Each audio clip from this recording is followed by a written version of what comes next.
ဒီလိုဟာတွေဒီလုံးဝကိုမှားပါတယ်ဘယ် intake မလို့အောင်ချက်ကောင်းတယ်မကောင်းဘူးဆိုတာကလုံးဝမရှိဘူးဘာဖြစ်လို့လဲဆိုတော့language school ရှောက်မယ်လို့စဉ်းစားကြတဲ့အခါမှာဘယ် intake ကိုရှောက်ရမလဲဆိုပြီးတော့မှကျောင်းသားတွေကစဉ်းစားကြတယ်ပေါ့နော်ဒါနဲ့ပတ်သက်ပြီးတော့ Facebook ပေါ်မှာlanguage school ရှောက်မယ်ဆိုရင်ဘယ် intake ကအောင်ချက်အကောင်းဆုံးလဲဆိုပြီးတော့မှမေးကြတာတွေလည်းအများကြီးတွေ့ရတယ်လို့မျိုးမှားနေတဲ့အဖြေတွေလည်းအများကြီးတွေ့ရတယ်ပေါ့နော်ဥပမာJuly ဆိုရင်တော့အောင်ချက်မကောင်းဘူး October ဆိုရင်တော့ကောင်းတယ် April ဆိုရင်တော့မကောင်းစသဖြင့်ပေါ့နော်အဲ့တော့ဒီဗီဒီယိုထဲမှာပြောချင်တာကဒီလိုဟာတွေဒီလုံးဝကိုမှားပါတယ်ဘယ် intake မလို့အောင်ချက်ကောင်းတယ်မကောင်းဘူးဆိုတာကလုံးဝမရှိဘူးဘာဖြစ်လို့လဲဆိုတော့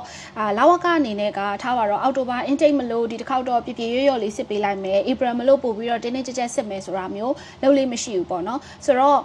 ဒီ intake ပေါ်လိုက်ပြီးတော့ COE အောင်ချက်ကောင်းတယ်မကောင်းဘူးဆိုတာကလုံးဝကိုမှားယွင်းတဲ့ mint တစ်ခုဖြစ်တယ်ပေါ့နော်မှားယွင်းပြီးတော့တွေးနေကြတဲ့အချက်တစ်ခုဖြစ်တယ်အဲ့တော့ဒါပေမဲ့ဒီ intake တွေပေါ်လိုက်ပြီးတော့ဘာကွာတယ်လဲဆိုတာမျိုးလေးကိုတော့သိထားဖို့လိုတယ်အဲ့တော့ဂျပန်မှာကဒီကျောင်း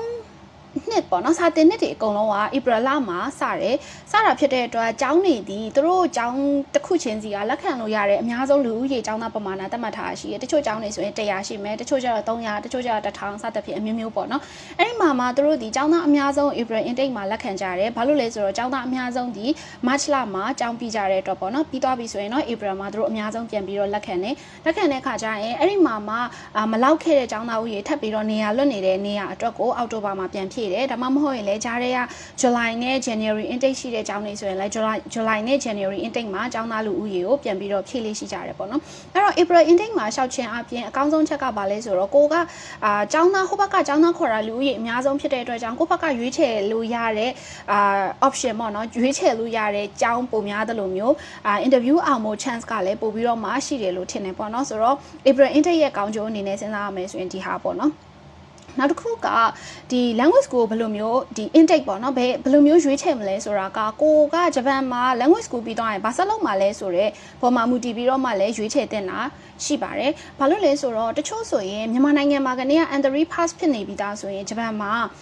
တစ်နှစ်တက်တယ်ဆိုရင်သူ့အတွက်လုံလောက်တယ်တစ်နှစ်ပြီးသွားရင်အလုပ်ဆက်လုပ်တော့တာတော့၎င်းဒါမှမဟုတ်ရင် college မှာ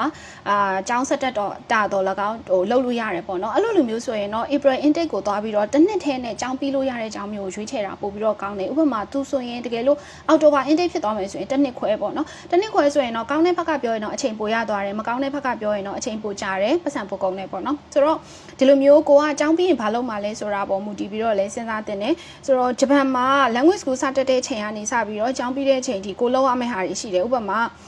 JLPT ဖြေရမယ်တက္ကသိုလ်ဆက်တက်မဲ့သူတွေဆိုရင်လည်း EJU ဖြေရမယ်ပေါ့နော်ဆိုတော့ဒီကာလအတွင်းမှာကိုကဘယ်ချိန်မှာဘာတွေကိုလုပ်ရမှာလဲအဲ့ဒါလုပ်ဖို့အတွက်ကို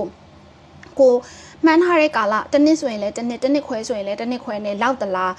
ဘယ်ချိန်မှာတော့စာအုပ်ဘယ်လိုလုပ်ရမလဲဘယ်ချိန်မှာ form တင်ရမလဲဘယ်ချိန်မှာစာမွေးဖြည့်ရမလဲကိုစသဖြင့်ကိုယ့်ရဲ့ study plan ကိုပါတခါတည်းဆွဲထားတာပိုကောင်းတယ်အဲ့ဒီပုံမူတည်ပြီးတော့မှ intake ကိုရွေးချယ်တာကတော့ပို့ပြီးတော့မှအဆင်ပြေတယ်ပို့ပြီးတော့ကောင်းတယ်ပေါ့နော်